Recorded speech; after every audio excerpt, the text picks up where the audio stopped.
Ads pensioners के लिए good news. 3570 नियम से न्यूनतम पेंशन बढ़कर 7,500 रुपये हुई। एड्स पेंशनर्स के लिए गुड न्यूज। क्या आप जानते हैं कि अब आपको हर महीने पेंशन का लाभ मिलता है, जो हर किसी का दिल जीतने के लिए काफी है। अगर आप किसी संस्थान में प्राइवेट नौकरी करते हैं और आपका पीएफ कट रहा है, तो परेशान न हो। हम आपके लिए एक सुनहरा ऑफर लेकर आए हैं, जो लोगों के बीच धूम मचा रहा है।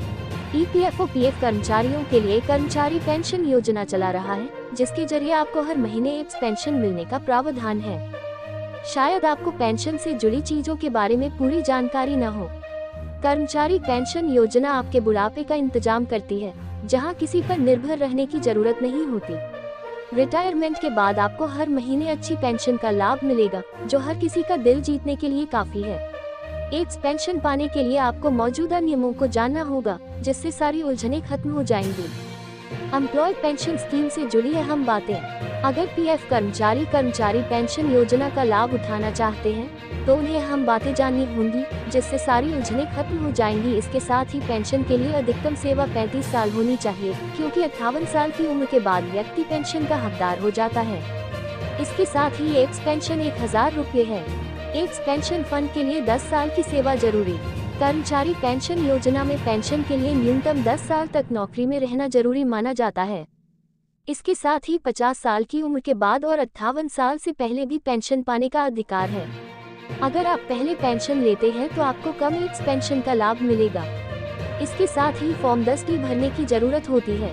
इतना ही नहीं, कर्मचारी की मृत्यु के बाद परिवार को पेंशन का लाभ मिलता है। सर्विस हिस्ट्री कम से कम 10 साल की होनी चाहिए। उनके पास 58 साल की उम्र में पेंशन की रकम निकालने का विकल्प होना चाहिए। एड्स पेंशनर्स के लिए खुशखबरी। अगर आप एड्स पेंशन का लाभ पाना चाहते हैं तो आपको जरूरी बातें जाननी होंगी।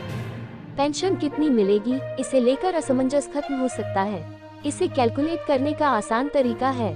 कर्मचारी पेंशन योजना में कर्मचारी का औसत वेतन पेंशन योग्य सेवा 70। यहाँ औसत वेतन का मतलब बेसिक सैलरी जोड़ दिए है।